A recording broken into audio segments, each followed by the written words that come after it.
के लिए अभी हम लोग मंगलाचरण करते हैं। ओम अज्ञानतिमिरान्धस्य ज्ञानाञ्जन शलाकया चक्षुरुन्मीलितं येन तस्मै श्री गुरुवे नमः।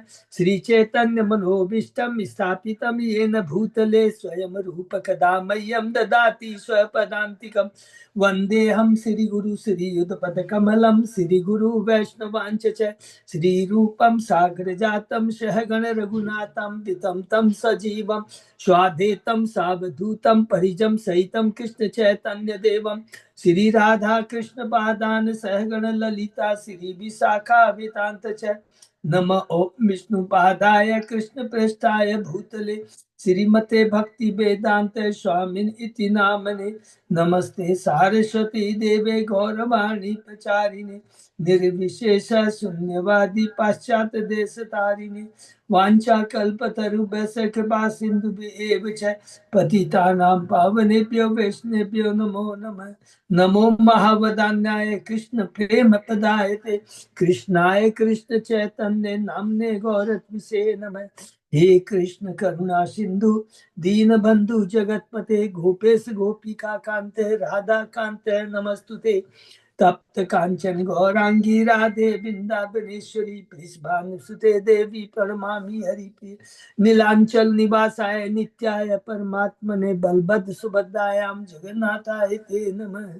जय श्री कृष्ण चैतन्य प्रभु नित्यानंद श्री अद्वैत गदाधर श्रीवासादि गौर भक्तविंद मुखम करोति वाचालम पंगुलंगे यत्किपातमहं वंदे श्री गुरु मदीन तारिणम परमानंद माधवम श्री चैतन्य ईश्वरम।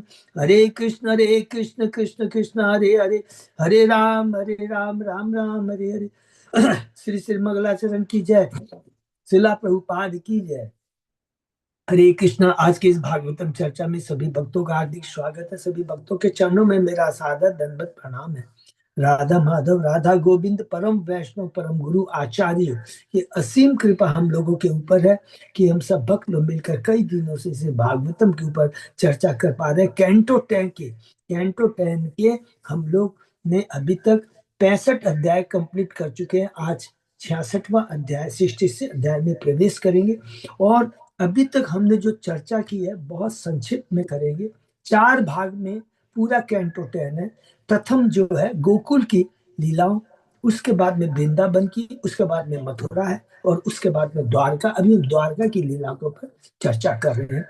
तो पहले जो 10 अध्याय 1 से 10 अध्याय हैं गोकुल की लीला के ऊपर में हमने किया है, जिसके अंदर में हमने भगवान किस प्रकार भक्तों को कहते हैं, आश्वासन देते थे कि भगवान का आश्वासन कितना पावरफुल है। कि मैं आऊंगा, खुद आऊंगा अपने सारे अवतारों अपनी शक्तियों के साथ। भगवान का प्राकट्य है। नंद बाबा किस प्रकार उनका नंदोत्सव बनाते हैं।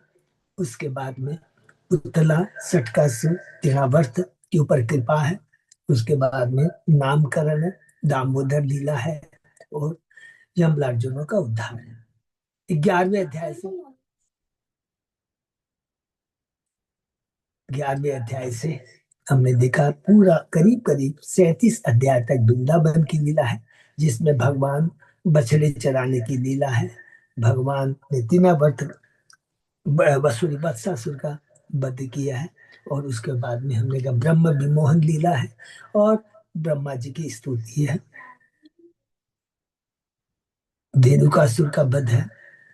कालिया नाग की लीला है, किस प्रकार भगवान कालिया नाग पर कृपा करते हैं और कालिया नाग की पत्नियों की वो जो प्रार्थना बहुत ही दिव्य है। और प्रलंबासुर के वध के बारे में पढ़ा। भगवान ने किस प्रकार दावानल का पान किया।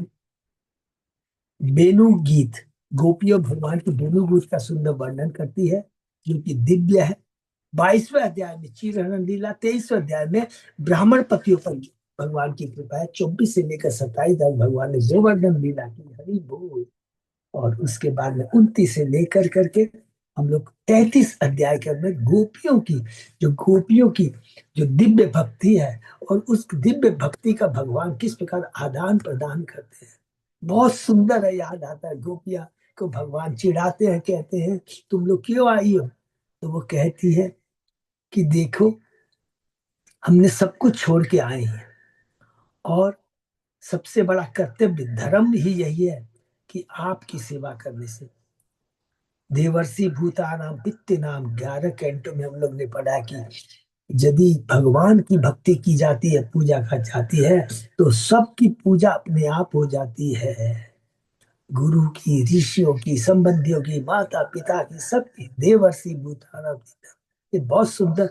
सर्वधर्मान परित्यज्य माम से करती है भगवान, इसको कंफर्म करते, यस तुम्हारी भक्ति दिव्य है, जिसका ऋण मैं नहीं चुका सकता, ब्रह्मा के जीवन का। उसके बाद में हमने देखा किस प्रकार रासलीला है। 36वें अध्याय के अंदर में लास्ट, सॉरी, ये अरिष्टासुर का बंदा श्याम कुंड राधा कुंड प्रकट होता है। लास्ट जो लीला है वृंदावन की है, वो 37 अध्याय के अंदर में हमने पढ़ा कि किस प्रकार भगवान केशी और बोमासुर का वध करते हैं। 38 अध्याय से भगवान मथुरा जाने की तैयारी कर रहे हैं। तो शुरुआत कैसे होती है? नारद जी जाके कंस को कहते हैं, अरे अभी तक तू जितने भी असुरों को भेजा सब मारे गए, इसका कारण तेरे को मालूम है? देखिए, भगवान का भक्त बाहरी दृष्टि से आपको लगेगा कि जैसे कहते हैं ये नारद मुनि है, ये बहुत ध्यान से सुनेंगे, कभी भी ऐसा नहीं। कभी कभी विभीषण के बारे में बोलते हैं, घर का बेदी लंका ढावे, जब तत्व को नहीं समझेंगे बहुत बड़ा अपराध लग जाएगा। विभीषण भगवान का परम भक्त है, नारद जी भगवान के दिव्य भक्त है। नारद जी को, गुरु को, भक्त को मालूम है, गुरु के माध्यम से भगवान सारी लीला रचते हैं। नारद जाके कहता है कंस, नारद को मालूम है अब कृष्ण आने वाले हैं, मथुरा कंस का वध होना है, उसका समय आ गया है। तो जाकर कंस को कहते हैं, अरे तुम क्यों नहीं कृष्ण बलराम को मथुरा बुला के ले आता है? रोज प्रयत्न करता है, असुरों को मारता है, सारे मारे जाते हैं, कुछ सक्सेस नहीं हुआ। तब अक्रूर को भेजते हैं 38 अध्याय में। हरि वो 38वें अध्याय में अक्रूर आता है वृंदावन। 39 अध्याय में रथ में बैठा के वापस ले जा रहे हैं। गोपियां विरह का भाव अपना प्रकट करती है, कहती है तेरा नाम तो क्रूर होना चाहिए, अक्रूर कैसे हो गया? लेकिन भगवान का परम भक्त है, इसलिए भगवान ने उसको अपना चतुर्भुज रूप दिखाया। 39 अध्याय में, 40 अध्याय में अक्रूर की बहुत दिव्य स्तुति है।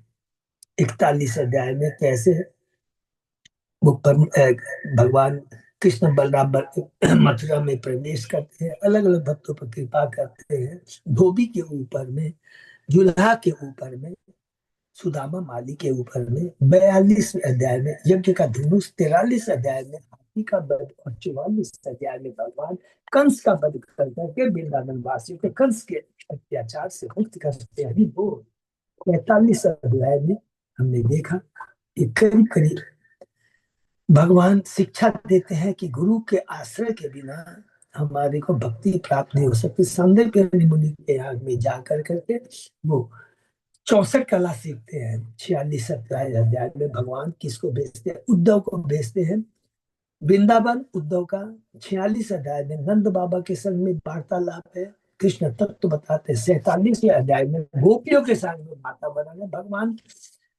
का संदेश देते हैं उद्धव जी, लेकिन वो संदेश सुन करके खुद ही ज्ञान प्राप्त कर लेते हैं गोपियों से, और कहते हैं कि अगला जन्म मुझे मिले तो वृंदावन में मैं खूब के घास बनने का मौका गया, जिसे उनके चरण कमल, गोपियों के उनके घास में पड़े तो उसका जीवन धन्य हो जाता है।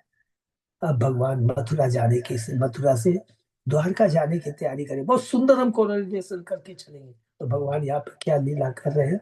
सबसे पहले भगवान जाने के पहले कुब्जा और अक्रूर के घर में जाते हैं।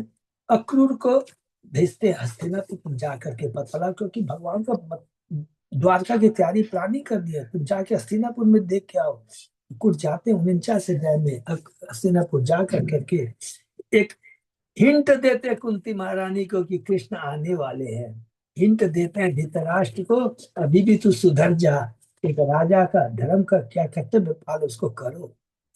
50वें अध्याय में भगवान जरासंध भेजता है अपनी सेना को, उसके संग में युद्ध करते हैं। 17वीं बार 17वां बार जरासंध हार जाता है, लेकिन 18 बार भगवान वेट करते हैं। भगवान किस तरह, क्योंकि भगवान को जरासंध को मरवाना है किसके हाथ में?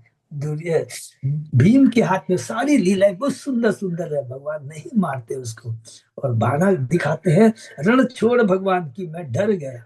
तो भगवान लेकिन द्वारका जाने के पहले वो किसके ऊपर कृपा करते हैं? मुचकुंद के ऊपर कृपा करते हैं 51 अध्याय के अंदर में। और मुचकुंद कितना भगवान का परम भक्त है, जो कि हमारी खोई हुई चेतना को, कलुषित चेतना को जागृत करता है। क्या करता है? ये शरीर तो इम्पोर्टेंट है, लेकिन शरीर के प्रति आसक्ति मूर्खता है। जिस शरीर पर हम पूरा जीवन बिता देते हैं, मुकुट सोने गहने चलाते हैं, एक से नष्ट हो जाता है, कीट का मल बनता है, मल बनता है। सोचिए कितना बड़ा ज्ञान है। तो जब तक है इसका सदुपयोग कर लीजिए, नहीं तो बेकार हो जाएगा। उसके बाद में 52 अध्याय में हम देखा भगवान अब आ गए हैं द्वारका। द्वारका की लीला हम सुन रहे हैं। शुरुआत ही है बहुत सुंदर लीला, शुरुआत इससे रुक्मणी से है। इसलिए रुक्मणी भगवान की पट रानियों में सबसे पहली पट रानी है, बड़ी दिव्य है, जो सिखाती है कि श्रवण सबसे ज्यादा इंपॉर्टेंट है। कृष्ण को नहीं देखा था तो दो चीज है रुक्मणी में, ये चीज याद है। पहला चीज भक्तों का श्रवण। श्रवण किससे करना चाहिए? भक्तों से करना चाहिए। भीष्म भक्त थे, उनके यहाँ बड़े बड़े पुरोहित सॉरी भक्त भागवत आते थे, उनके मुखारबुद्ध से कृष्ण के बारे में सुनते थे, कृष्ण के प्रति दिव्य प्रेम जागृत हो गया। तो श्रवण कीर्तन, इसलिए नवदा विधि में श्रवण सबसे ज्यादा इंपॉर्टेंट है। और श्रवण किससे करना चाहिए? दूसरा इंपॉर्टेंट है। अब भक्तों के मुंह से श्रवण करेंगे तो ये जहर पीने के बराबर हो जाएगा। और ये सबसे सबसे बड़ा यहाँ पर प्रूफ है। सुनती है, संदेश भेजती है कृष्ण के पास ब्राह्मण के थ्रू।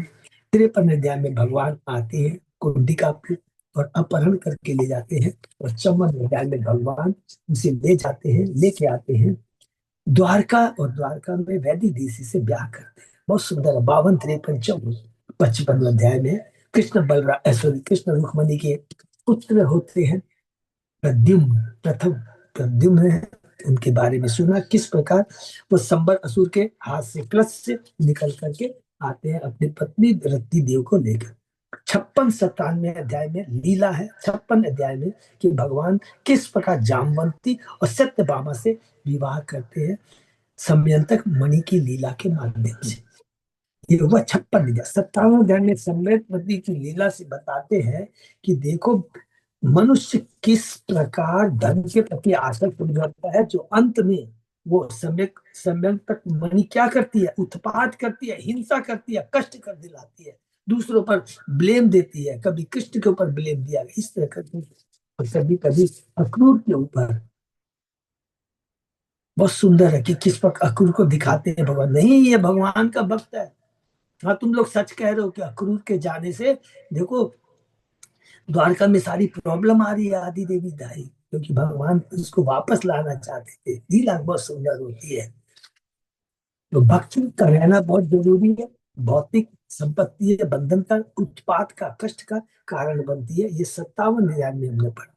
अब 58 अध्याय में हमने पढ़ा भगवान की और 5 पटरानियों को भगवान किस प्रकार बयान करते हैं। कालिंदी, मित्रबिंदा, सत्या, भद्रा, लक्ष्मणा। और 59 अध्याय में 16,108 रानियों को भगवान नरकासुर का वध कर करके किस प्रकार उस पर कृपा करते हैं। उनका पुत्र है, भूमि का पुत्र है। तो भगवान की अब हो गई कितनी? 16,108 रानियां। अब 60 अध्याय में रुक्मणी के साथ श्री कृष्ण का परिहास है। ये परिहास होते हुए इसके अंदर में दिव्य शिक्षा ज्ञान है, एक भक्त के माध्यम से, जो हम लोग चर्चा कर चुके हैं। क्या चर्चा? अभी तो चर्चा किया कि भगवान के शुद्ध भक्त के मुख से सुनने से भक्ति जागृत हो जाती है, कृष्ण प्रेम जो कि रुक्मणी प्रदर्शित करती है। और दूसरी बात 61 जो 60 अध्याय में हमने पढ़ा परिहास में, वो बहुत इंपॉर्टेंट है। वो क्या बताता है कि जब हम भगवान की भक्ति करते हैं तो भक्त बहुत चतुर हो जाता है। वो चतुर इसलिए हो जाता है क्योंकि भगवान की जो शरण में होता है, वो जो भी डिसीजन लेता है, जो भी काम करता है, वो कृष्णमय होते हैं। तो रुक्मणी ने कहा, कृष्ण कहते हैं अरे तुम तो बड़ी पागल हो, तुम्हें दूरदर्शिता नहीं। अरे मुझसे ब्याह किया है, हैं? अकिंचन है, जिसके पास कुछ नहीं है, संपत्ति कुछ नहीं है, बड़े बड़े राजा थे, दंतवक्र, शिशुपाल, जरासंध, शाल्वा, अब तुमने उसे बयान नहीं किया। तो वो समझाती है, हम लोगों को समझाती है कि देखो मैं दूरदर्शी हूं, इसीलिए तो आपको चुना, उस कृष्ण को चुना है जिसने बड़ी आसानी से बड़े बड़े वीर जिनका आप नाम दे रहे हैं उसको आसानी से आप उठा करके लेके आ गए। भगवान का भक्त बहुत दूरदर्शी होता है, मूर्ख नहीं होता है। ये 60वें अध्याय में हमने पढ़ा। 61 अध्याय में भगवान ने, बलराम ने रुक्मी का वध करते हैं, जिसमें कहते हैं कि भगवान के रुक्मी से लीला क्या मिलती है। रुक्मी ने संग किया था कलिंग राजा का, कलिंग। अब भक्तों का संग नहीं करना चाहिए। दुर्योधन ने किसका संग किया? शकुनी का संग किया। नहीं करना चाहिए। भक्तों का संग करेंगे बुद्धि को खराब कर देगा, मति को खराब कर देगा, चेतना को। भक्तों का संग बहुत डेंजरस होता है, हमारे मनुष्य जीवन को नष्ट कर देगा। कलिंग कहता है, हे जल्दी से बुलाओ, बलराम है, ग्वाला है, इसका हम चौसर खेलेंगे। देखो उसके भड़काव में आ जाता है कि बलराम के चरणों में अपराध करता है और भगवान उसका उद्धार कर देते हैं। 62वें अध्याय में उषा अनिरुद्ध का मिलन, क्योंकि भगवान उषा के पिता कौन है? बाणासुर पर कृपा करना चाहते हैं।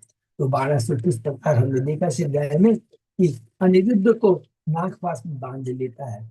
तिरसठ अध्याय में देखा कि किस प्रकार भगवान अपने पूरे बलराम को, प्रद्युम्न को, सांब को, सबको लेकर के आते हैं, युद्ध करते हैं, बाणासुर को हरा देते हैं। उसके 1000 हाथ में से 4 हाथ को छोड़कर सारे काट देते हैं। क्यों काट देते हैं? जब शिव जी को बताते हैं ये बात, कृष्ण देखो आवश्यकता से ज्यादा कोई चीज होती है वो बड़े हमारे पतन का कारण होती है, इसलिए मैंने उसके हाथ काट दिए। वही कारण, काट करके उसकी कृपा की, नंबर 1। और मैंने उसको मारा नहीं है इसलिए क्योंकि तुम्हारा भक्त है, मैंने उसको मारा इसलिए नहीं है क्योंकि वह प्रहलाद के वंशज का है। हर चीज को देखिए भक्त की कितनी महत्ता है। ये 63 अध्याय में हमने पढ़ा।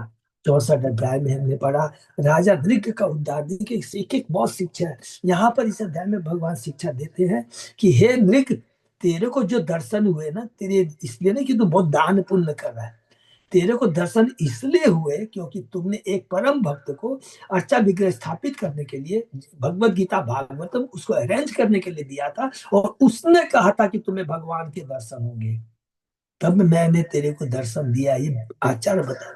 नंबर दूसरी शिक्षा से हमने सीखा, कभी भी ब्राह्मण वैष्णव के चरणों में अपराध नहीं करना चाहिए। अपराध मैंने यहाँ पर दिखाया कि उनकी संपत्ति जब तक वो न कहे तो कितने बड़े जघन्य हमको इसके अपराध लगते, हमको पढ़ा, सामने पढ़ा, तो नहीं करना है। और 65 अध्याय में बलराम जी का वृंदावन जाना है। बलराम जी वृंदावन जाते हैं कृष्ण के आदेश पर, क्योंकि भगवान चाहते हैं कि बलराम जाए और नंद बाबा, यशोदा, गोपिया माने कृष्ण गोपिया जो है, जो कृष्ण को समर्पित, उनको आश्वासन दे। और उसके बाद में हमने देखा यमुना नदी के माध्यम से, यमुना नदी के माध्यम से क्या है इसमें हमने कल पढ़ा, यमुना नदी के माध्यम से, यमुना नदी ने वास्तव में बलराम के पराक्रम को प्रदर्शित किया है। यमुना कहती है मैं नहीं आऊंगी, तो भगवान, यमुना चाहती है बलराम अपना प्रदर्शन करे। यमुना अपना, उन्होंने हल को निकाला, हल की नोक से पूरा यमुना को टांग लिया, तो सब चकरा घबरा जाते, यमुना आती है। तो ये मेन उद्देश्य था। कभी बोलेंगे अरे यमुना तो इतनी बड़ी भक्त है वो ऐसा कर सकते नहीं, वो भगवान। अरे अभी पिछले टाइम देखो शिव भगवान भगवान से लड़ते हैं, नहीं, भगवान शिव दिखाना चाहते हैं कितने कृष्ण महान है। ये बाणासुर तेरे 1000 हाथ क्या काम करेंगे, भगवान का। तो हर समय भगवान और भक्तों के बीच जो लीला होती है, भक्त हमेशा भगवान को, भगवान भक्त के गुणों को उजागर करना चाहता है। ये हमने 65 अध्याय में पढ़ा। आज और एक नया अध्याय शुरू करने जा रहे हैं, पौंडक छद्म वासुदेव। ओम नमो भगवते वासुदेवाय, ओम नमो भगवते वासुदेवाय, ओम नमो भगवते वासुदेवाय। नारायण नमस्कृत्य नरं चैव नरोत्तमं देवी सरस्वती व्यासं ततो जयम उदीरे। नष्टप्रायेषु अभद्रेषु नित्यं भागवत सेवया भगवती उत्तम श्लोके भक्ति भवति नैष्ठिकी। कृष्णाय वासुदेवाय देवकी नंदनाय च नंद गोप कुमाराय गोविंदाय नमो नमः। आराधयो भगवान ब्रजेश तनय ततधाम वृंदावनम रमया काचिदुपासन व्रजवधूवर्गेण्य कल्पिता। श्रीमद्भागवतम प्रमाणम अमलम प्रेमा पुमर्तो महान। श्री चैतन्य महाप्रभो मतमिदम तत् आदरो न पर। हरे कृष्ण कृष्ण कृष्ण हरे हरे, हरे राम राम राम हरे हरे। कैंटो 10 अध्याय 66 शीर्षक पौंड्रक छद्म वासुदेव। इस अध्याय में यह बताया गया कि किस तरह भगवान कृष्ण काशी बनारस गए और वहां पौंड्रक तथा काशी राज का वध किया, किस तरह सुदर्शन चक्र से असुर को हराया, काशी नगरी को भस्म किया और सुदक्षिणा को मारा। जब बलदेव ब्रज गए हुए थे, अभी जो हमने पढ़ा पीछे कि वृंदावन में जा गए थे जब बलराम, उसी समय तो मूर्खों के बहकाव में आकर करुष के राजा पौंडक ने अपने को असली वासुदेव घोषित कर दिया, कृष्ण घोषित कर दिया। इस तरह उसने इस संदेश से भगवान कृष्ण को ललकारा कि चूंकि मैं ही असली भगवान, इसलिए तुम इस पद पर अपना झूठा दावा तथा मेरे दिव्य प्रतीकों को त्याग दो तथा मेरी शरण ग्रहण करो। पौंडरक कह रहा है भगवान कृष्ण को मेरी शरण ग्रहण करो, यदि ऐसा नहीं करते तो युद्ध के लिए तैयार हो। जब उग्रसेन तथा उनके राज दरबारियों ने पौंडक की इस झूठी सेकी को सुना, कब है, कहां पर यह है, उग्रसेन द्वारका में है लोग। तो जब उग्रसेन तो उनके राज दरबारियों ने पौंडक की इस झूठी सेकी को सुना तो दिल खोलकर हंसे। तब श्री कृष्ण ने पौंडक के दूत से अपने स्वामी के पास यह संदेश ले जाने के लिए कहा कि रे मूर्ख, मैं तुम्हें तथाकथित सुदर्शन चक्र तथा मेरे अन्य दिव्य प्रतीकों को जिन्हें धारण करने का तुमने दुस्साहस किया है त्यागने के लिए बाध्य कर दूंगा। और जब तुम युद्ध भूमि में धराशायी हो जाओगे तो तुम्हें कुत्ते खाएंगे। तब भगवान कृष्ण काशी गए। कृष्ण को युद्ध के लिए तैयारी करते देखकर पौंडक अपनी सेना लेकर उनका सामना करने के लिए शहर से बाहर निकल आया। उसका मित्र काशीराज भी उसके पीछे पीछे रक्षक के रूप में आया। जिस प्रकार ब्रह्मांड की विनाश अग्नि सभी दिशाओं के हर जीव को जला डालती है, उसी तरह कृष्ण ने पौंडक काशीराज की सेनाओं का संहार कर डाला। तत्पश्चात पौंडक को प्रताड़ित करके उन्होंने उसका तथा काशीराज दोनों का सिर अपने सुदर्शन चक्र से काट कर उन पर कृपा की। तत्पश्चात वे द्वारका लौट आए। क्योंकि पौंडक भगवान का निरंतर ध्यान करता रहता था, यहाँ तक कि उन्हीं के समान वेश धारण करता रहता था, इसलिए उसे मुक्ति मिल गई, सारूप्य मुक्ति मिल गई कि उसी तरह का रूप, उसी तरह का। जब कृष्ण ने काशीराज का सिर काटा तो उसका सिर उसके नगर में उड़ गया। जब उनकी रानियों पुत्र अन्य संबंधियों ने इस सर को देखा तो वे सभी लोग शोक मग्न हो गए। उसी समय मैं अपने पिता की मृत्यु का बदला लेने के लिए पौंडक पुत्र सुदक्षिण भगवान शिव की पूजा करने लगा ताकि वह अपने पिता के हत्यारों को नष्ट कर सके। सुदक्षिण की पूजा से प्रसन्न होकर शिव जी ने उसे से वर्ग मांगने के लिए कहा। तो उसने अपने पिता के हत्यारे का वध करने के लिए साधनों की याचना की। मुझे ऐसा साधन बताए जिससे मैं कृष्ण का वध कर चुका हूँ। शिव जी ने उससे कहा कि इंद्रजाल से दक्षिणाग्नि की पूजा करें। सुदक्षिणा ने ऐसा ही किया। फलस्वरूप यज्ञ कुंड की लपटों से सशरीर भयानक असुर प्रकट हुआ। यह असुर भयानक त्रिशूल लिया बाहर आया और तुरंत ही द्वारका के लिए चल पड़ा। जब यह असुर द्वारका पहुंचा तो वहां के लोग भयभीत हो उठे, किंतु कृष्ण उन्हें सुरक्षा का आश्वासन दिया और शिव जी की इंद्रजाल सृष्टि का सामना करने के लिए अपने सुदर्शन चक्र को भेजा। सुदर्शन ने असुर को हरा दिया। वह असुर वाराणसी लौट आया और उसने सुदक्षिणा तथा उसके पुरोहितों को भस्म कर दिया। सुदर्शन चक्र असुर का पीछा करते हुए वाराणसी में प्रविष्ट हुआ और पूरी नगरी को भस्म कर दिया। तब भगवान का यह चक्र उनके पास द्वार लौट है। तो यहाँ भी भगवान शिव कृष्ण का ग्लोरिफिकेशन करना चाहते हैं, तुरंत याद करेंगे जैसे, क्योंकि भगवान शिव तो परम भक्त है। श्री शुक्रवाच है नंद बजम गते रामे करुषाधिपति नृपः वासुदेव अहम इति अज्ञो दूतम कृष्णाय प्राहिनोत। सुखदेव गोस्वामी ने कहे, राजा, जब बलराम नंद के ग्राम ब्रज को देखने गए हुए थे तो करुष के राजा ने मूर्खतापूर्वक यह सोच कर कि मैं भगवान वासुदेव हूँ, तब भगवान कृष्ण के पास अपना दूत भेजा। क्योंकि बलराम जी नंद ब्रज गए हुए थे, इसलिए पौंडक ने मूर्खतापूर्वक सोचा कि अब तो कृष्ण अकेले होंगे तो उन्हें ललकारना आसान होगा। फलतः उसने भगवान के पास अपना सिर फिरा संदेश भेजने का दुस्साहस बुद्धि फिरा हुआ दुस्साहस किया।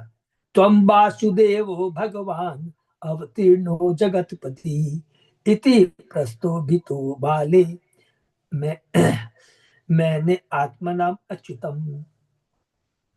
पौंडक मूर्ख लोगों की चापलूसी में आ गया, जिन्होंने उससे कहा तुम भगवान वासुदेव हो और ब्रह्मांड के स्वामी के रूप में अब पृथ्वी में अवतरित हुए। इस तरह वह अपने आप को भगवान अच्युत मान बैठा। विनाश काले बीती बुद्धि को भक्तों का संग, अकु लोगों का संग कितना खतरनाक होता है। पौंडक ने मूर्खतावश अज्ञानी व्यक्तियों की चापलूसी मान, अज्ञानी मूर्खों की व्यक्तियों की चापलूसी मान ली। ये बहुत डेंजरस है। धूतम च प्राहिणोत्मंद कृष्णाय अव्यक्त वतर्मनि द्वारकायाम यथा बालो नृपो बालकृतो अबुद्ध। अतः उस मंद बुद्धि पौंडक ने अव्यक्त भगवान कृष्ण के पास द्वारका में एक दूत भेजा। पौंडक उस मूर्ख बालक की तरह आचरण कर रहा था, जिस अंध बालक राजा मान लेते हैं। श्री विश्वनाथ चक्रवर्ती ठाकुर के अनुसार पौंडक के कृष्ण के पास दूध भेजने का सुखदेव गोस्वामी द्वारा दोबारा उल्लेख किए जाने का कारण यह है कि महामुनिशम पौंडक की निम्बट मूर्खता पर चकित हरि हो। दूतः तु द्वारकामेत्य सभायाम आस्थितं प्रभुं कृष्णं कमल पत्राक्षम राज संदेशम अब्रवीत। द्वारका पहुंचने पर दूत ने कमल नेत्र कृष्ण को उनकी राजसभा में उपस्थित पाया। उसने राजा का संदेश उन सर्वशक्तिमान प्रभु को कह सुनाया। वासुदेव अवतीर्णो अहमेक एव न चापरः भूतानां अनुकंपार्थम त्वं तु मिथ्या अभिधाम त्यज। पौंडक की ओर से दूत ने कहा, मैं ही एकमात्र भगवान वासुदेव हूँ और दूसरा कोई नहीं है। मैं ही जगत में जीवों पर दया दिखाने के लिए अवतीर्ण हुआ हूँ, अतः तुम अपना झूठा नाम छोड़ दो। देवी सरस्वती की प्रेरणा से श्री विश्वनाथ ठाकुर इन दो श्लोकों का असली आश्रय प्रस्तुत करते हैं। हरि बोल। मैं वासुदेव अवतार नहीं, अपितु तुम ही वासुदेव हो, अन्य कोई नहीं है।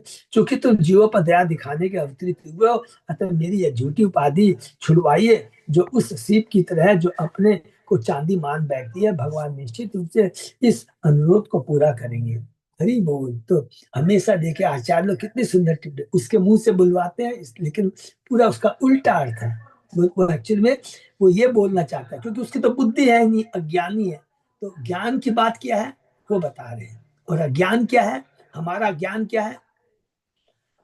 I am the proprietor, I am the controller, I am the enjoyer. पौंडक पर हम लोग को हंसना नहीं है, हमारी भी वही मति है। हम सोचते हैं क्योंकि हर चीज में we are, I am the proprietor, I am the controller, I am enjoyer. ये होती है अविद्या, अज्ञानता। जब ज्ञान आता है उसको समझ में आता है मैं कृष्ण का दास हूं, कृष्ण ही परम है, कृष्ण की भक्ति करना ही जीवन का परम लक्ष्य है। कृष्ण प्रेम प्राप्त करना जीवन का परम, कृष्ण के धाम जाकर उसकी सेवा करना जीवन का परम लक्ष्य है। ये ज्ञान है, तो ये चीज हमको समझना है। यानी तम असमत चिन्हानी मोड़यात विवर्षि शाश्वत सात्वत त्यक्त्वा ही माम त्वं शरणम नो नो उच्यते देहि ममाहवम। हे शाश्वत, तुम मेरे निजी प्रतीकों को छोड़ दो, जिन्हें इस समय तुम मुक्तावत धारण करते हो, और आकर मेरी शरण लो। यदि तुम ऐसा नहीं करते तो मुझसे युद्ध करो। देवप्रसाद ठाकुर पुनः सरस्वती देवी की प्रेरणा से पौंडक के शब्दों की व्याख्या इस प्रकार करते हैं। तद अनुसार उनका अर्थ होगा, मैंने मूर्तावश नकली शंख चक्र कद्म कमल तथा गदा धारण कर रखे हैं, और आप मुझे इनका उपयोग करने की अनुमति देकर इनको बनाए रखे हो।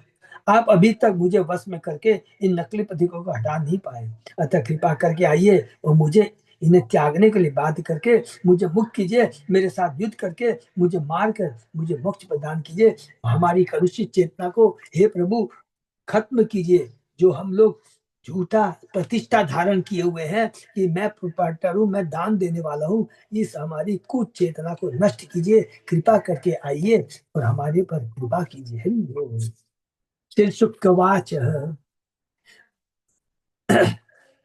तत्कथम तत् उपाकर्ण्य पौंडकस्य पौंडकस्य अल्पमेधसः उग्रसेनादय सभ्या उच्च के जहशु तदा। सुखदेव गोस्वामी ने कहा, जब अज्ञानी पौंडक की इस व्यर्थ ढींग को राजा उग्रसेन सभा के अंश ने सुना तो वे जोर जोर से हंसने लगे। उवाच दूतम भगवान परिहास कथाम अनु उत्स्रक्षये मूल चीयनानि ये त्वमेव मेवम विकथसि तथ विकथसि। सभा के हंसी मजाक का आनंद लेने के बाद भगवान ने दूत से अपने स्वामी को सूचित करने के लिए कहा, हे मूर्ख, मैं निस्संदेह उन हथियारों को फेंक दूंगा जिनके विषय में तुम इस समय डिंग हाँक रहे हो। संस्कृत के शब्द उत्स्रक्षय से के अर्थ है मैं फेंक दूंगा, छोड़ूंगा। मूर्ख पौंडक ने चाहा था कि भगवान कृष्ण अपने शक्तिशाली हथियार यथा गदा तथा चक्र का परित्याग कर दे। हरि बोल। यहाँ भगवान उत्तर देते हैं, उत्स्रक्षये मूढ़ चिन्हानी, हाँ मूर्ख, जब हम युद्ध भी में मिलेंगे तो मैं इन हथियारों को छोड़ूंगा। भगवान श्री कृष्ण पुस्तक में श्री प्रभुपाद के इस दृश्य का वर्णन सुंदर रीति से इस प्रकार किया। जब राजा उग्रसेन समेत राज्यसभा के लोगों ने पौंडक द्वारा भेजा गया संदेश सुना तो बड़ी देर तक वे जोरों से हंसते रहे। सभा के सारे सदस्यों के अट्टहास का मजा ले चुकने के बाद कृष्ण ने दूत को यह उत्तर दिया, हे पौंडक के दूत, तुम अपने स्वामी के पास मेरा संदेश ले जाओ। वह निपट धूर्त है, मैं उसे धूर्त ही कहता हूँ और मैं उसके आदेशों का पालन करने से इनकार करता हूँ। मैं कभी भी वासुदेव के प्रतीकों विशेषतः चक्र का परित्याग मैंने सुदर्शन चक्र का परित्याग नहीं करूंगा। मैं इस चक्र का प्रयोग न केवल पौंडक का अपितु उसके सारे अनुयायियों का भी वध करने के लिए करूंगा। मैं इस पौंडक तथा उसके मूर्ख संगियों का विनाश कर दूंगा जो कि वंचकों तथा वंचितों के समाज के समान है, जो मूर्ख है, जो अज्ञानी है, जो अपने को प्रोप्राइटर कंट्रोल एंजॉय कर। ये सब चीज हमारे ऊपर एप्लीकेबल है, प्लीज हमको याद रखिए। मुखम तम अपि धा अपि धायाज्ञ कंक गृद वटे वृत सशिष्यसि हत तत्र भविता शरणम शूनाम। रे मूर्ख, जब तुम मृत हो जाओगे और तुम्हारा मुख गीदों, चीलों तथा बट पक्षियों से ढका रहेगा तो तुम कुत्तों का आश्रय थल करोगे। अगर तुम भगवान की भक्ति नहीं करोगे तो ये शरीर है जो अंत होने वाला है और ये अंत में ये गीदों, चीलों तथा बट पक्षियों का भोजन बनेगा। पौंडक ने मूर्खतावश भगवान को अपनी शरण में आने के लिए कहला भेजा था, किंतु यहाँ भगवान उसे कहलाते, तुम मेरी शरण नहीं हो, अपितु तुम कुत्तों की शरण बनोगे जब वे तुम्हारे शव को प्रसन्नता पूर्वक खाएंगे। श्री प्रभुपाद ने इस दृश्य का विस्तृत वर्णन किया। भगवान कृष्ण पौंडक से कहा, जब मैं तुम्हारा विनाश करूंगा हे मूर्ख राजा, तब तुम्हें शर्म से अपना मुख छिपाना पड़ेगा और जब मेरे चक्र से तुम्हारा सिर तुम्हारे शरीर से कटकर अलग होगा तो मांस बच्ची पक्षी यथा चील गीद बाज तुम्हें घेर लेंगे। उस समय तुम मेरी शरण बनने के बजाय जो तुमने मांगी है इन अदम पक्षियों की कृपा के प्राप्त होगी। उस समय तुम्हारा शरीर कुत्तों के सामने फेंक दिया जाएगा जिसे वे बड़ी हर्ष से खाएंगे। तो हमें याद रखना है कि मनुष्य शरीर का हमें सदुपयोग करना है, नहीं तो उसका अंतिम उसकी क्या अंतिम उसका परिणाम देखो कितना होगा। सेम से मुचकुंद भी बोलता है, हमको सबको याद है ना, 52वें अध्याय में 51वें अध्याय में हमने पढ़ा मुचकुंद इति दूततम आक्षेपम स्वामिने सर्व सर्वमाहरत कृष्णो अपि रथमास्थाय काशीम उपजगाम। जब भगवान इस तरह बोल चुके तो उनके अपमानपूर्ण उत्तर को उस दूत ने अपने स्वामी के पास जाकर पूरी तरह कह सुनाया। तब भगवान कृष्ण अपने रथ पर सवार हुए और काशी के निकट गए। भगवान की इस पुस्तक में श्री प्रभुपाद ने इस घटना का वर्णन इस प्रकार किया है। वह दूत कृष्ण का संदेश अपने स्वामी पौंड्रक के पास लाया, जिसने इन सारे अपमानों को धैर्यपूर्वक सुना। बिना विलंब किए श्री कृष्ण तुरंत ही धूर्त पौंड्रक को दंड देने के लिए अपने रथ पर सवार होकर चल दिए। चूंकि उस समय करुषराज पौंड्रक अपने मित्र काशीराज के पास रह रहा था, इसलिए कृष्ण ने सारी काशी नगरी को घेर लिया। पौंड्रको अपि तत् उद्योगम उपलभ्य महारथ अच्छोहिणीभ्याम संयुक्तो निश्चक्राम पुरात ध्रुतम। भगवान कृष्ण द्वारा युद्ध की तैयारी देखकर बलशाली योद्धा पौंड्रक तुरंत ही 2 अक्षोहिणी सेना के साथ नगर के बाहर निकल आया। हरि बोल। तस्य काशीपति मित्रम पाषर्णि अन्य अन्वयात नृपः अक्षोहिणी भी त्रिशिभि अपश्यत पौंड्रकम हरि शंखा हरि अशी गदा शंघ श्रीवत्स आदि उपलक्षितम विभ्राणम कौस्तुभ मणिम बनमाला विभूषितम कौशेयवाशशी पीते वसानम गरुड़ ध्वजम अमूल्य मौलि आभरणम स्फुरत मकर कुंडलम। ये राजा पौंड्रक का मित्र काशीराज उसके पीछे पीछे गया और वह 3 अक्षोहिणी सेना समेत पीछे के रक्षकों की अगुवाई कर रहा था। भगवान कृष्ण ने देखा कि पौंड्रक भगवान के प्रतीक यथा शंख चक्र तलवार तथा गदा और दिखावटी शांग धनुष तथा श्रीवत्स चिन्ह भी धारण किए था। वह नकली कौस्तुभ मणि भी पहने था। वह जंगली फूलों की माला से सुशोभित था। ऊपर और नीचे उत्तम पीले रेशमी वस्त्र पहने था। उसके झंडे में गरुड़ का चिन्ह था। वह अमूल्य मुकुट तथा चमचमाते मकराकृति वाले कुंडल पहने था। श्री प्रभुपाद जी ने भगवान की इसमें टीका की है। जब दोनों राजा कृष्ण का सामना करने माने भगवान कृष्ण के समक्ष आए तो कृष्ण ने पहली बार पौंड्रक को आमने सामने देखा। हरि बोल। दृष्ट्वा तमात्मन तुल्यम वेशम कृत्रिमम आस्थितम यथा नटम रंग गतम विजहास भीषम हरि। जब भगवान हरि ने देखा कि राजा ने उन्हीं जैसा अपना वेश बना रखा है, जिस तरह मंच पर अभिनेता करता है, तो वे खूब हंसे।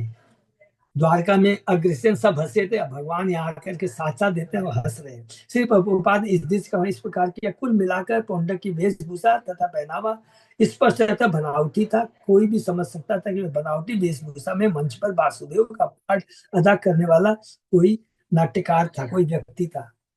जब कृष्ण ने पौंड्रक को अपनी भंगिमा तथा वेशभूषा का अनुकरण किए देखा तो वे अपनी हंसी रोक नहीं पाए तथा वे खूब हंसी। श्री जीव गोस्वामी इंगित करती है भगवान की वेशभूषा था उनकी चाल ढाल का पूर्णतः अनुकरण करने के लिए पौंड्रक को शिवजी से वर प्राप्त था। यह तथ्य पद्म पुराण के उत्तराखंड में पाया जाता है। हरि बोल। तो शिवजी का जो भी भक्त होता है उस पर शिवजी 100% कृपा कर देते हैं। अभी बाणासुर पर कृपा किया था, अभी पौंड्रक के ऊपर कृपा करेंगे। सुले गदा भी परिधे शक्ति रिष्टि प्राश तोमरे असी भी पटी से बाणी प्राहरन अरे हरि। भगवान हरि के सत्वों ने उन पर त्रिशूल गदाओं ने जो शक्तियों रिष्टियों प्राशों तोमरों तलवारों कुल्हाड़ियों तथा बाणों से आक्रमण किया। कृष्णस्तु तत्पौंड्रक काशीराजयो बलम गजस्यन्द बाजीपति मत गदाशी चक्र इशुभि आर्दयत भृशम यथा युगान्ते हुत भूप पृथक प्रजा।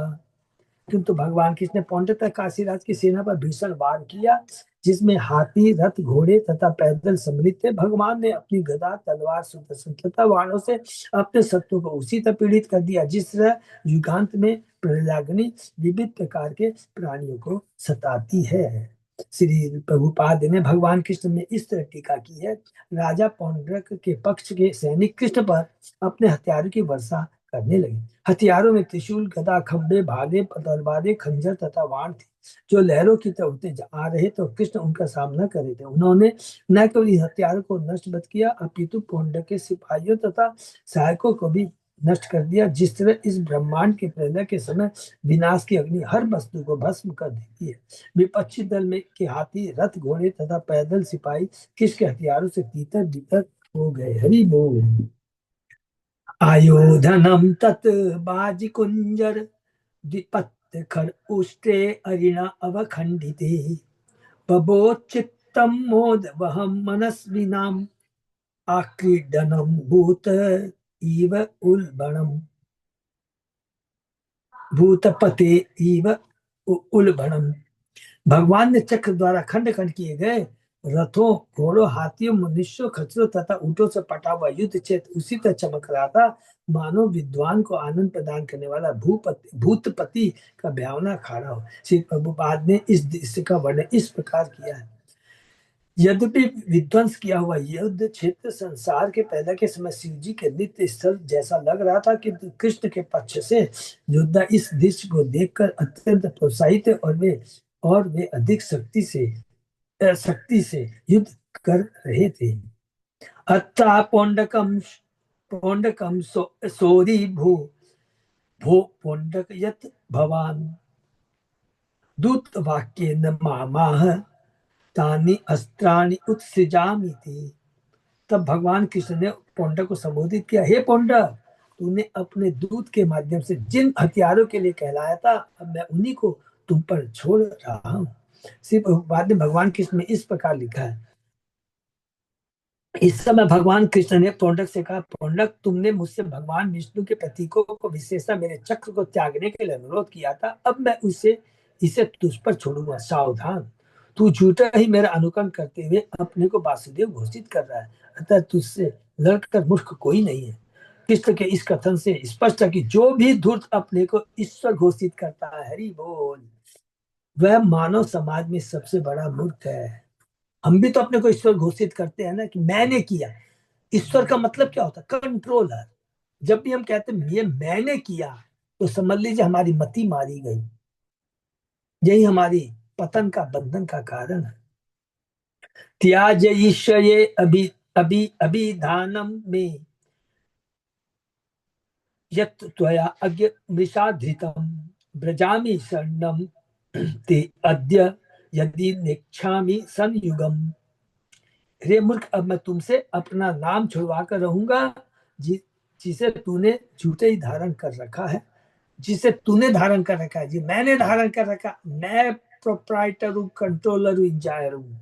मैं तब निश्चय तेरी शरण ग्रहण करूंगा यदि मैं तुझसे युद्ध नहीं करना चाहूंगा। श्रीपद श्री प्रभुपाद इस तरह लिखते हैं, हे पुंडक, अब मैं तुम्हें यह झूठा प्रतिनिधित्व त्यागने के लिए बाध्य कर दूंगा।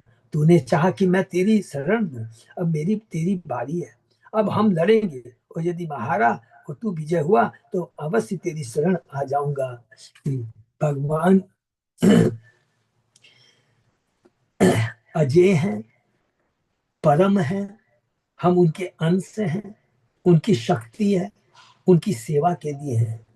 मूर्खतावश यदि हम खुद को प्रोप्राइटर मानेंगे तो प्रकृति हमें तीन गुणों से बांधेगी और जन्म मृत्यु जरा आदि के चक्र में इसी तरह हम घूमते रह जाएंगे। इति क्षिप्त्वा शिते बाणी निरतीकृत्य पौंड्रकम शिर अवृश्चत रथांगेन ब्रजेण ब्रजेणेन्द्रो यथा गिरि। पौंडक को इस तरह चिढ़ाकर भगवान कृष्ण ने अपने तेज बाणों से उसका रथ भी नष्ट कर दिया। फिर भगवान ने अपने सुदर्शन चक्र से उसका सिर उसी तरह काट लिया जिस तरह इंद्र अपने वज्र से पर्वत की चोटी को काट गिराता है। हरि बोल। तथा काशी पथे काया सिर उत्कृष्ट पत्रिभी न्यपातयत काशीपुर्याम पद्म कोशम इवानिल। भगवान कृष्ण ने अपने बाणों से काशीराज के सिर को उसके शरीर से उसी तरह काटकर उसे काशी नगरी में जा गिराया मानो वायु द्वारा फेंका गया कमल का फूल हो। श्री विश्वनाथ ठाकुर ने बताया कि कृष्ण ने काशीराज के सिर को शहर में क्यों फेंका। काशीराज ने युद्ध में जाते समय नागरिकों को वचन दिया था, हे काशीवासियों, आज मैं शत्रु का सिर काट कर नगर में लाऊंगा, इसमें तनिक भी संदेह नहीं मानो। राजा की पापी रानियों ने भी अपनी दासियों से डिंग मारते हुए कहा था, आज हमारे स्वामी द्वारका के प्रभु का सिर अवश्य लाएंगे। हरि बोल। इसलिए भगवान ने काशी निवासियों को चकित करने के लिए राजा का सिर नगर में फेंक दिया। काशी राज किसका दोस्त है? पौंड्रक का दोस्त है। तो भगवान ने कहा ठीक है, वो मेरा सर लेके आएगा। तो भगवान ने उसके सर को ही उसके नगर में भेज दिया, उनकी नारी उनकी रानियों को दिखाने के लिए और अन्यों को दिखाने के लिए। एवं मत्सरिणम हत्वा पौंड्रकम शासकम हरि द्वारका मां विशक्त सिद्धे गीयमाना कथा अमृत। इस तरह ईर्ष्यालु पौंड्रक तथा उसके मित्र काशीराज का वध करने के बाद भगवान कृष्ण द्वारका लौट गए। जो ही वे नगर में घुसे, स्वर्ग के सिद्धों ने उनकी अमर अमृतमय महिमा का गान किया। हरि बोल। स नित्यम भगवत ध्यान प्रधवस्त अखिल वंदन विभ्राणश्च हरिराजन स्वरूपम तत्मयो अभवत। निरंतर भगवान का ध्यान करते रहे, ये बहुत इंपॉर्टेंट श्लोक है। निरंतर भगवान का ध्यान करते रहने से पौंड्रक ने अपने सारे भौतिक बंधनों को ध्वंस कर दिया। हरि बोल। ये राजा निसंदेह भगवान कृष्ण के स्वरूप का अनुकरण करके अंतर्गत कृष्ण भावना भावित हो गया। जैसे कंस को देख लीजिए, हमेशा कृष्ण को चिंतन का, जो चाहे ईर्ष्या भाव से या असुर भाव से किसी भी रूप में जो कृष्ण का चिंतन करता है तो उसको मुक्ति मिल जाती है। सिर्फ प्रभुपाद ने भगवान कृष्ण में लिखा, जहां तक पौंड्रक का संबंध है, वह भगवान वासुदेव की भांति मिथ्या निर्धारण करके किसी न किसी प्रकार से उनका चिंतन करता रहता था। इससे पौंड्रक को 5 प्रकार की मुक्ति में से सारूप्य मुक्ति प्राप्त हुई। इस तरह उसे वैकुंठ लोक में स्थान प्राप्त हुआ, जहाँ अपने चारों हाथों में 4 प्रतीक धारण करने वाले विष्णु के समान भक्त बन भी शरीर धारण किए रहते हैं। वास्तव में पौंड्रक का ध्यान विष्णु रूप पर केंद्रित था, किंतु वह अपने आप को विष्णु समझता था, जो कि अपराध था। किंतु कृष्ण द्वारा बद्ध हो जाने पर वह अपराध भी जाता रहा। इससे उसे सारूप्य मुक्ति प्राप्त हुई और उसे भगवान के समान रूप मिल गया। तो यहाँ 1 मिनट हम लोग कर देंगे। इसीलिए भागवतम का तीसरा कैंटो में, हाँ तीसरा कैंटो में कपिल भगवान कहते हैं देवती माता को, जो मेरे भक्त होते हैं ना, सालोक्य सामीप्य सारूप्य एक मतलब दे मानव ने की, कि भगवान कहते हैं कि जो मेरे भक्त होते हैं ना, इसलिए ये 5 तरह की मुक्ति नहीं चाहते हैं। ये तो देखिए ना, असुरों को भी मिलती है, क्योंकि उसके अंदर भक्ति नहीं होती, सेवा भाव नहीं रहता है वैकुंठ में। राजमहल के द्वार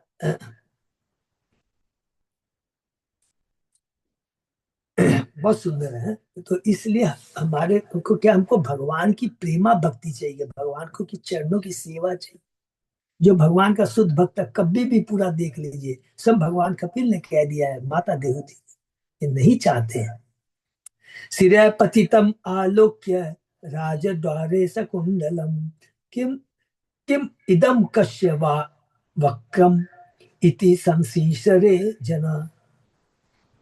राजमहल के द्वार पर पड़े हुए कुंडल से विश्ववित सिर को देखकर वहां पर उपस्थित लोग चकित थे। उनमें से कुछ ने पूछा यह क्या है, और दूसरे ने कहा यह सिर है, लेकिन यह है किसका? हरि वो सिर। प्रभुपाद इस प्रकार लिखते हैं, जब काशीराज का सिर नगर द्वार के भीतर आ गिरा तो लोग वहां एकत्र हो गए और उस अद्भुत वस्तु को देखकर वे चकित रह गए। जब उन्होंने देखा कि उसमें कुंडल भी है तो वे समझ गए कि वह किसी का सिर है। वे अनुमान लगाने लगे यह किसका सिर हो सकता है। कुछ लोगों ने सोचा यह कृष्ण का सिर है, क्योंकि श्री कृष्ण काशीराज के शत्रु थे, और उन्होंने अंदाज लगाया कि हो ना हो काशीराज ने उनका सिर नगर में इसलिए फेंका कि लोग शत्रु के वध से प्रसन्न हो सके। किंतु अंत में यह पता चल गया कि वह श्री कृष्ण का नहीं, कि स्वयं काशीराज का था। हरि वो। राज्य काशीपते ज्ञात्वा महिष्य पुत्र बांधवा पौरास्य हता राजन नाथ नाथेति प्रारुदन। हे राजा, जब उन लोगों ने पहचाना कि यह उनके राजा काशीपति का सिर है, तो उनकी रानियां, पुत्र तथा अन्य संबंधी एवं नगर के सारे निवासी हाय हम मारे गए, हे नाथ कहकर रोने लगे। सुदक्षिण तस्य सुत कृत्वा संसता विधिं पति निहत्य पित्ते हंतारम यास्यामि अपचितिम पितुः इति उपाधयो महेश्वरम। इति आत्म सॉरी इति आत्मना अभिसंध्याय सो उपाध्यो महेश्वरम सो दक्षिणो अर्चयामाश परमेण समाधिना। जब राजा का पुत्र सुदक्षिण अपने पिता का दाह संस्कार कर चुका तो उसने अपने मन में निश्चय किया कि मैं अपने पिता के हत्यारे का वध करके ही उसकी मृत्यु का बदला ले सकता हूँ। इस तरह दानी सुदक्षिण अपने पुरोहितों से बहुत ही लग्न से भगवान महेश्वर की पूजा करने लगा, भगवान शिव की पूजा करने लगा। श्री प्रभुपाद लिखते हैं, काशीराज के स्वामी विश्वनाथ भगवान शिव है। भगवान विश्वनाथ का मंदिर अभी भी काशी में है। वो प्रतिदिन हजारों तीर्थयात्री अभी मंदिर में एकत्र होते हैं।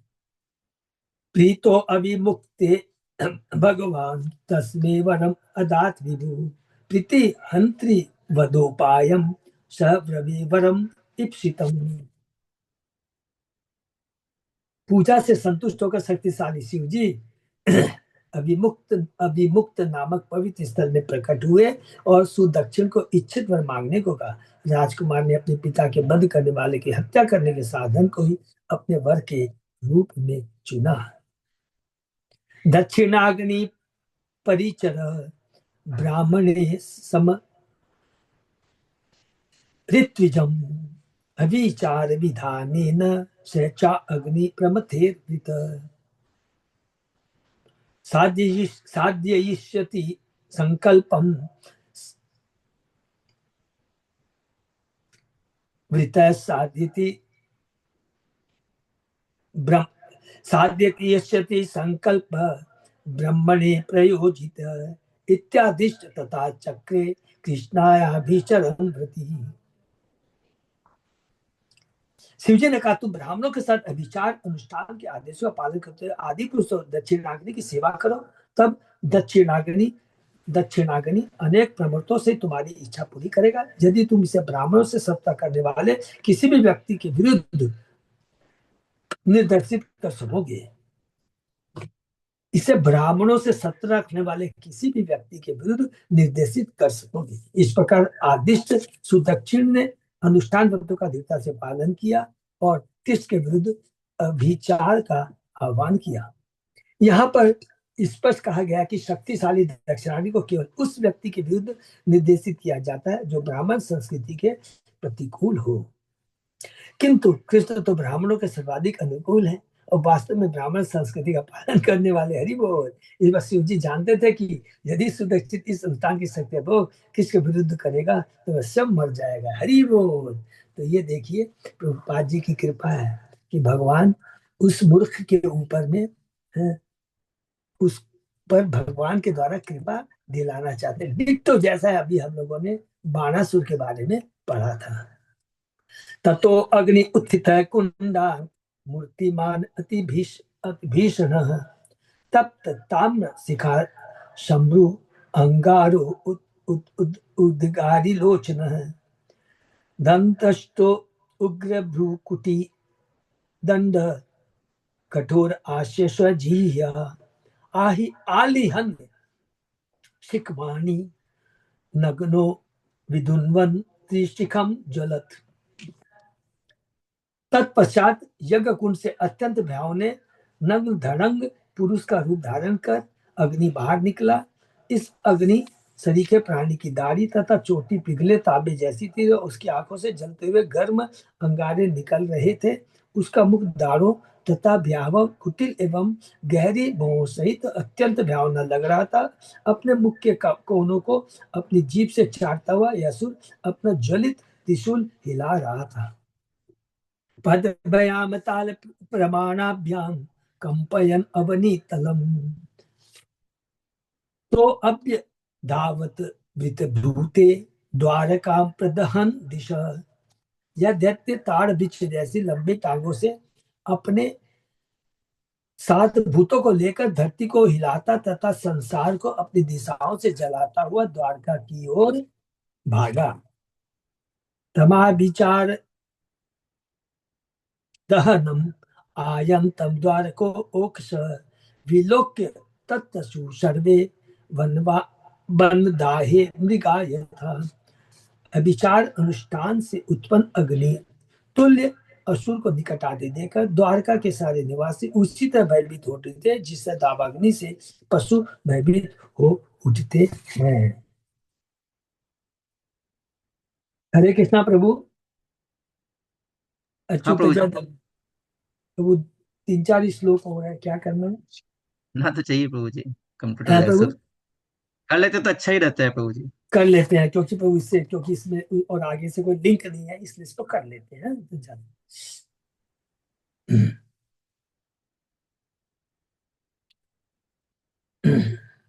अक्षय सभायां क्रीडन्तं भगवन्तं भयातुरा त्राहि त्राहि त्रिलोकेश वये प्रदहतपुरम। भय से किंतव्य मूढ़ लोगों ने उस समय राज दरबार में चौसर खेले भगवान के पास रोक कर कहा, हे तीनों लोक के स्वामी, नगर को जलाने इस अग्नि से हमारी रक्षा कीजिए, रक्षा कीजिए। श्रुत्वा ततजन वैकल्यम दृष्ट्वा स्वानाम च साधवसम शरणय संप्रहस्याह माँ भेष्टो इति अवितास्मि हम। जब कृष्ण ने लोगों की व्याकुलता सुनी और देखा कि उनके अपने लोग भी विक्षुब्ध हैं तो सबसे शरणदाता मात हंस पड़े और उनसे कहा, डरो मत, मैं तुम्हारी रक्षा करूंगा। सर्व शांत बही साक्षी कृत्या महा ईश्वरी विभु विज्ञाय तत् विधात विधा विधाथार्थ विधा विघात अर्थम पार्श्व स्थम चक्रम आदिशत। सबों ने अंततः और बाई साक्षी सब शक्ति भगवान समझ गए कि यह दैत्य शिव जी द्वारा यज्ञ अग्नि से उत्पन्न किया गया इस असुर को पराजित करने के लिए कृष्ण ने अपनी बगल में प्रतीक्षा करे अपने सुदर्शन को रवाना किया। श्री विचार चक्रवर्ती ठाकुर किया कि भगवान कृष्ण राजा के रूप में धुट कीड़ा में मग्न थे और अग्नि तुल्य असुर से आक्रमण जैसे नग्न कार से विचलित नहीं होना चाहते थे, अतः उन्होंने अपने चक्र को भेज दिया और आवश्यक कदम उठाने का आदेश दिया। तत्सूर्यकोटि प्रतिमं सुदर्शनं चाज्वल्यमानं प्रलय अनल प्रभम स्वतेजशाखं ककुवो अथ द्रोदशी चक्रम मुकुंदाश्रम अथाग्निम आर्दयत।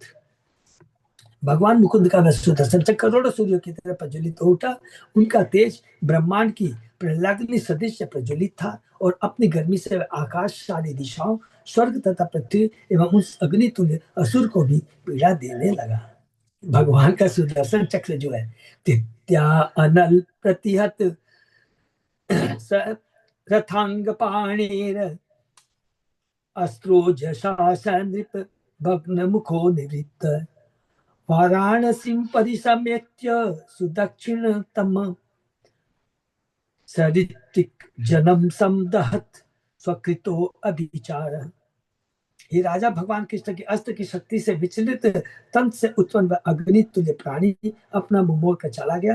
तब माने वो जो राक्षस उत्पन्न हुआ था अग्नि से, तब हिंसा के लिए उत्पन्न किया गया वसुर वाराणसी लौट आया जहाँ उसने नगर को घेर लिया और दक्षिण तथा उनके पुरोहितों को जलाकर भस्म कर दिया। यद्यपि सुतरी उसका उत्पन्न करने वाला था। हरी बोल, बहुत बड़ी शिक्षा है। देखिए कि हम लोग ही अपने पतन का कारण बनेंगे यदि कोई भी चीज हम अपनी इंद्रिय तृप्ति के लिए यूज करेंगे। कितना बड़ा धन हो, शक्ति हो, अगर हम अपनी इंद्रिय तृप्ति के लिए यूज करें तो वो जहर का काम करेगा। इसलिए हमें सब कृष्ण की सेवा में लगाना चाहिए। सिर्फ बात की टीका इस प्रकार द्वारका में आग लगाने में समर्थ होकर अग्नितुल असुर काशीराज की राजधानी वाराणसी लौटा है। उसके वापस होने से मंत्रों के आदेश में सहायक सारे पुरोहित अपने स्वामी सुदक्षिण उस अग्निमय दैत्य के प्रज्वलित शेष से जल कर भस्म हो गए। तंत्र में निर्देशित मंत्रों की विधि के साथ यदि मंत्र शत्रु का वध नहीं कर पाता तो वह अपने मूल सृष्टा का ही वध कर देता, क्योंकि इसके लिए किसी न किसी का वध करना आवश्यक है। सुदक्षिण सृष्टा था और पुरोहित उसके सहायक थे, अतः ये सभी जल के भस्म किए गए। असुरों की यही रीति है, असुरगण ईश्वर को मारने के लिए कोई चीज उत्पन्न करते हैं, किंतु वे उसी हस्ते स्वयं मारे जाते हैं। तो ये जो असुर वर्ड यूज कर रहे हैं ना, हमारे ऊपर भी अपनी अपनी की बोला है। हम अपनी नेतृत्व के लिए यदि कोई चीज को यूज करते हैं तो वो हमारे एक ही चीज बार बार रिपीट है, वो बंधन का कारण, पतन का कारण होगा। चक्रम च विष्णु तत् अनुप्रविष्टम वाराणसीं सा सभा आलया, सभा आलया प्रणाम शगोपुर अटालक कोष्ठ संकुलाम शकोश हस्ति अश्रथान शालिनी। भगवान विष्णु का चक्र अग्नितुल असुर का पीछा करते हुए वाराणसी के भीतर भी घुसा और फिर नगर को भस्म करने लगा, जिसमें नगर के सभाभवन तथा अटालियों से युक्त रिहायशी महल, तमाम बाजार, नगर द्वार, बुर्जिया, भंडार तथा खजाने और हथसाल, घुड़साल, रथसाल तथा अन्नों के गोदाम सम्मिलित थे। बोल दग्धवा वाराणसीं सर्वाम विष्णु चक्रम सुदर्शनम भूय पाशर्वम उपातिष्ठत कृष्णस्य अक्लिष्ट कर्मण। संपूर्ण वाराणसी नगरी को जलाने के बाद भगवान विष्णु का सुदर्शन चक्र बिना प्रयास के कर्म करने वाले श्री कृष्ण के पास लौटा। हरि बोल। या एनम श्रावयेत मर्त्य उत्तम श्लोक विक्रमम समाहितो वासुयात सर्व पापे प्रमुच्यते। जो भी मर्त्य प्राणी भगवान उत्तम श्लोक इस वीरता पूर्वक लीला को सुनाता है, क्या केवल इसे ध्यान पर सुनता है, वह सारे पापों से मुक्त हो जाएगा। इस पर श्रीमद् भागवत के 10वें स्कंद के अंतर्गत पौंड्रक छद्म वासुदेव शीर्षक 66 अध्याय का भक्ति तात्पर्य स्वामी श्री प्रभुपाद के विनीत सेवकों द्वारा लिखित तात्पर्य पूर्ण। बहुत ही सुंदर ये लीला है, जो कि पूर्ण रूप से हम बद्ध जीवों के ऊपर है कि इस पौंडक के माध्यम से। ये बहुत इंपॉर्टेंट है। देखिए, कई बार हम बोलते 2 मिनट हम समय लेंगे, हमको लगता है कि हम तो भगवान की भक्ति कर रहे हैं, ये बहुत अच्छी बात है। लेकिन जो हमारे मन में जो चीज कभी रहती है ना, आती है, पहले तो बहुत थी, लेकिन धीरे धीरे भगवान की भक्ति करके ये चीज तो जरूर चेतना में थोड़ा तो परिवर्तन आया कि जो कुछ भी है ये कृष्ण की सेवा के लिए। We are only caretaker. जिस प्रकार एक बैंक का कैशियर होता है ना, करोड़ों रुपए रोज गिनता है, लेकिन उसमें उसकी आसक्ति नहीं है। अगर उसमें आसक्ति रहेगा, 2 रुपया भी चुराया जाएगा तो उससे नौकरी चली जाएगी। इसी प्रकार ये हमको इस जीवन में जो कुछ भी मिला है, सब हमको बहुत धन मिल गया है, हमको बहुत बुद्धि मिली है, ज्ञान मिला है, रूप मिला सुंदर, ये सब हमको कृष्ण की सेवा में लगाना है तो जीवन धन्य हो जाए। और अगर हम सोचेंगे आई am the proprietor controller enjoyer, हम अपने नेतृत्व के लिए कुछ यूज करेंगे, वही चीज वो सारी इंद्रियां, हमारी अपनी इंद्रियां हमारे बंधन का कारण बन जाएगी, पतन का कारण बन जाएगी। हमारा शरीर, हमारी सारी संपत्ति, सारा यश हमारे बंधन का कारण बन जाएगी, जन्म मृत्यु के चरक में हमें घुमाता रहेगा। ये रियली तत्व ज्ञान है।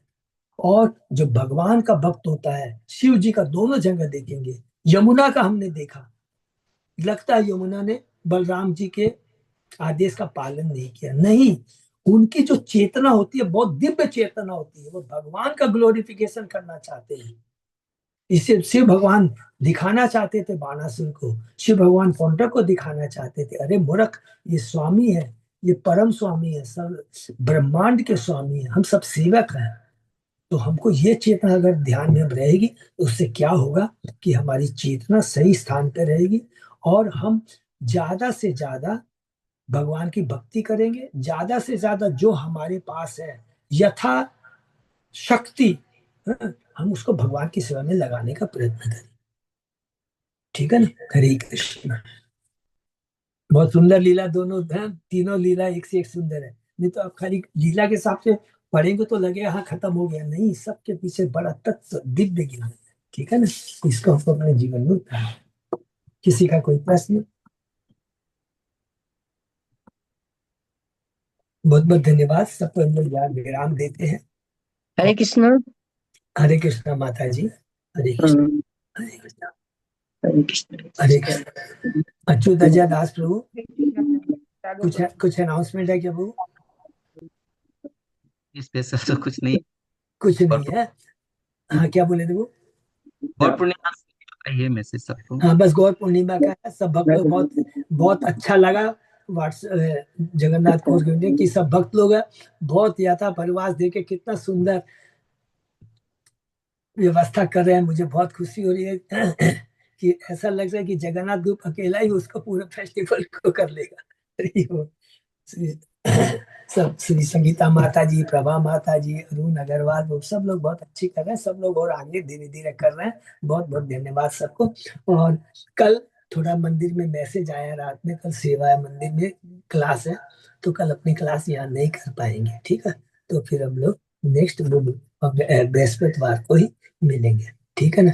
और एक जो मैंने एक तो जगन्नाथ कौर कमेटी में भागवतम जो हो रही है सार्वभौम प्रभु की, ये विनय गोविंद प्रभु की तरफ से मेरे पास में आमंत्रण आया था, और उन्होंने कहा कि आपके जगन्नाथ के सभी भक्तों से प्रार्थना कीजिएगा, समय जितना भी मिल सके तो वो भागवतम श्रवण के लिए जरूर आए। तो जिसको जैसे भी समय मिले वो जा सकते हैं, ठीक है ना। हरे कृष्ण।